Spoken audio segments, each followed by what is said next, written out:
Hi, my name is Kendall Schmidt, and I'm fueling the media.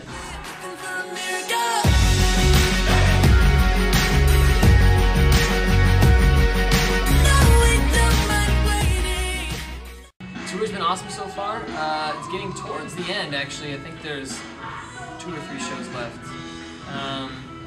It's been awesome. I mean, usual suspects as far as some of the meet and greet people, which is amazing. I didn't even realize how much they kind of helped the tour actually happen.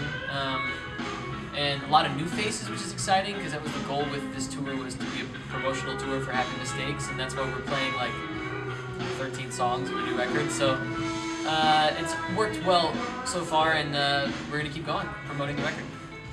Alright, what kind of set can we expect? I guess you kind of just answered that. Well, I guess as far as set goes, you can expect new songs. But we like do things in different ways. We have our lighting guy with us, so it's really great as far as visual of the show. What else? I mean, like, the new songs are just really cool in general, and we always have our acoustic elements as usual, and it's awesome. People are gonna love it. You're gonna love it. Alrighty. How would you compare this tour to your winter tour last year? Well, I mean, all the new songs is totally a different kind of thing. I was really, I mean, not that I haven't ever played the older stuff enough to get tired of it, but I just really wanted new stuff to play for everybody. I mean, because it really was like only choosing from 6 songs before, and it was like either 6 songs or covers. So I was really looking forward to the new stuff. The goal with the new record was to have it almost be all new songs, rather than like the old original Heffron Drive songs, 5 of them, and then, you know, like the latter, 6 or 7 new songs. I wanted it to be all new. So now we have a bit of a catalog of old stuff and new stuff to choose from. And that's what this tour is. It's a nice mix of some of the older stuff that the loyal Heffron Drive fans know, and then the newer stuff that I want the new faces to hear.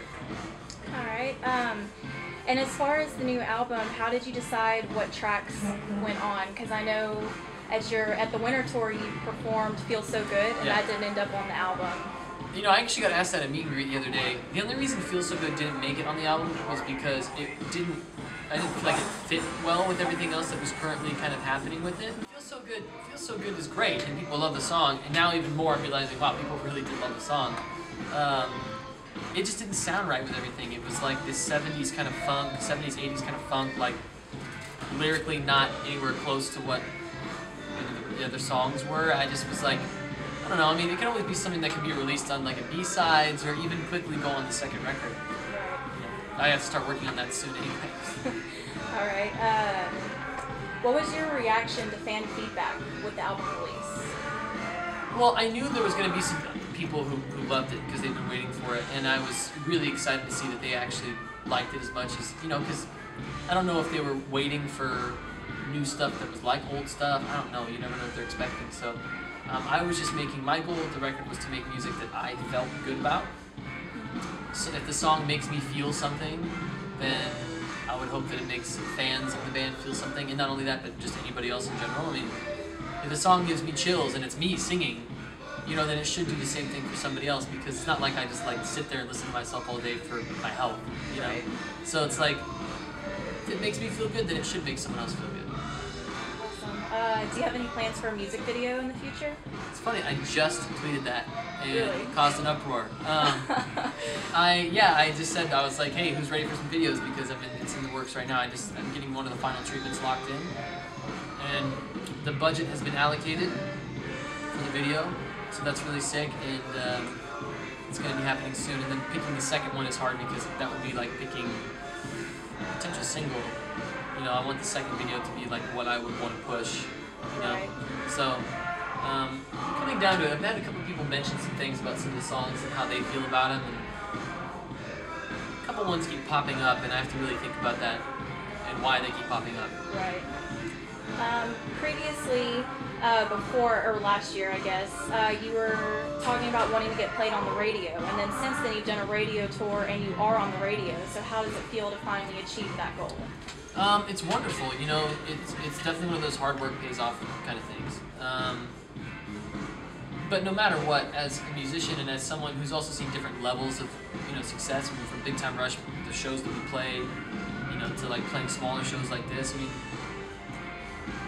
getting on the radio at all with a new project is a huge accomplishment. And so, I mean, I'm just looking to do it more. I want to not just be on 30 stations, I want to be on all of the stations. Right. And so the radio play is awesome, but this next run, I want to pick it up more and have more people hear it. Okay, so you've done a lot this year. I mean, you played South by Southwest, Capital 4th, you did your radio tour, launched Toll Booth, everything. Just do you have any words about that? How much you've gotten to do? What was your most memorable event?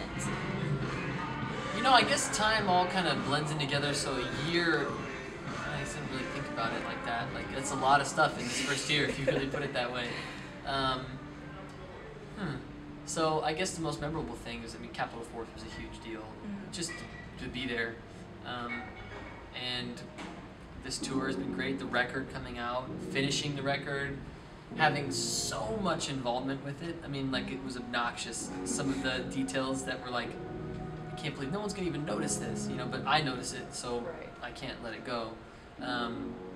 Finishing the record was a huge accomplishment for me, and it still hasn't sunk in. I feel like I've been working so hard to get it promoted and finished that I haven't, like, been able to really, like, man, I finished a record. Like, you know, Dustin and I wrote some songs together, but I really, like, with this record, put my heart into it, and I invested everything into it, and mixed it, and was there, you know, in the mixing and mastering process. So it's been an interesting ride, and I'm really happy that it sounds as good as it does. So Halloween's approaching. Do you have any ideas of a costume or anything like that? I'm trying to think. I mean, I should be cost effective and get something at home. But I actually really like doing the makeup ones. Like, I've always liked being like a zombie, or like one time when I was younger I did like it could have been a zombie, but he was more like a terrifying doctor character. Blood all over and all that kind of stuff. I just like the costumes that require like time, and cheeky ones are fun. Yeah. I had a jacket that was all money, like it's like dollar bills and matching pants. Specifically, these were golf clothes. So this golf company I like, they make funky clothes, and so I had money pants and a money shirt, and I wore a white T-shirt and I wrote hyperinflation on it, and people were like, oh, and I was like, yeah, get it? Like, it's not worth anything anymore, so it's okay. And they're like, really lame, Kendall. So the cheeky ones, I guess, don't really work for me as well. So I'm gonna stick with the costumes that require makeup and attention. All right, and then real quick, do you have a current favorite song? Current favorite song? Oh yeah, totally weird song. And I know the lead singer of the band even said, like, I remember hearing an interview, it was like the lyrics are rubbish, but Hunger of the Pine by Alt J, their new single, it's just a really weird song. I can't get over his voice. Like, I want to know how it makes that sound. But I've been obsessed with it. I can't wait. I think the album just came out. Yeah, I just got it downloaded. So, and then on my flight back to LA, my headphones, Alt J, good to go. All right. Final words. Anything you'd like to say? Final words to anyone who's watching, and to you guys for filming it. Thank you so much for the support. As an indie artist, I require all this kind of stuff, and I need it to get the word out. So ultimately, I feel like word of mouth is the #1 way to really get something to spread, and I feel like we have the best fans in the world, and they're going to do their best to spread it like that. So thank you. Remember the happy mistakes that we might have forgot along the way. It's